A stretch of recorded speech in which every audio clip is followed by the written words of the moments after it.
वंदे गुरु परंपरां। ओम श्री कृष्ण परब्रह्मणे नमः। कृष्णं वंदे जगद्गुरुं।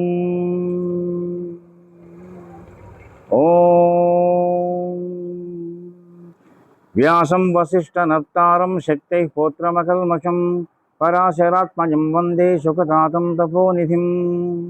ముందుగా అందరికీ వ్యాస పౌర్ణమి, గురు పౌర్ణమి శుభాకాంక్షలు. ఈ రోజున మనము ఆది గురువు అయినటువంటి వ్యాసుల వారిని స్మరించుకుంటున్నాం.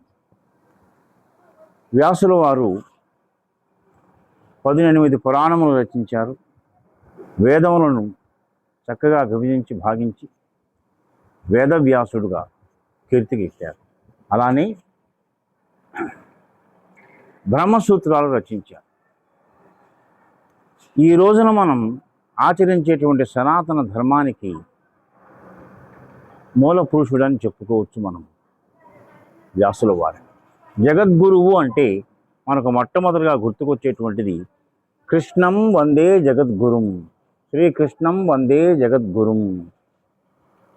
మరి వ్యాసుల వారు తరువాత వ్యాసుల వారి తర్వాత జగద్గురువు అనగానే మనకు గుర్తుకొచ్చేటువంటి వారు శంకర భగవత్పాదుల వారు, శ్రీ ఆదిశంకర స్వామి వారు.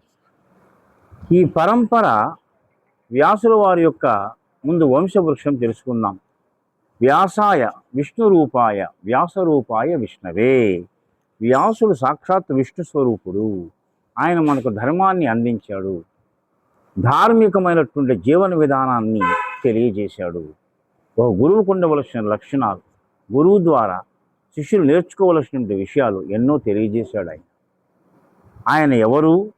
వ్యాసుల వారు వశిష్ఠుల వారికి ముని మనవడు. పరాశర మహర్షికి కుమారుడు. శక్తి మహర్షికి మనుమడు.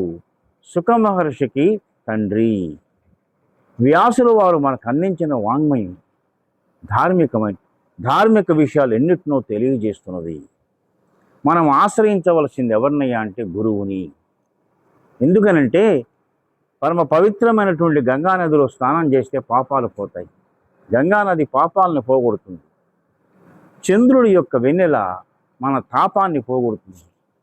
వీటన్నిటినీ పోగొట్టగలని ఏకైక వ్యక్తి ఎవరైనా ఉన్నారయ్యా అంటే ఆయన గురువు. ఆయనే గురువు.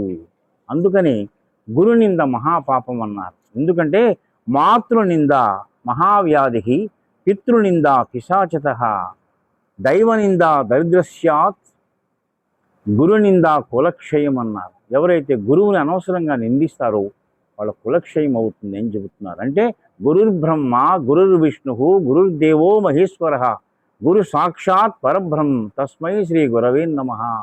అయితే మనకు తొలి గురువు ఎవరయ్యా అంటే తల్లి. తల్లిని మించినటువంటి దైవం లేదు కాబట్టి మనం అందరం ముందుగా ఈ రోజున మన తల్లికి నమస్కారం చేసుకోవాలి. తొలి గురువు తల్లి, తర్వాత గురువు తండ్రి, తర్వాత మనకు విద్య నేర్పినటువంటి ఉపాధ్యాయుడు.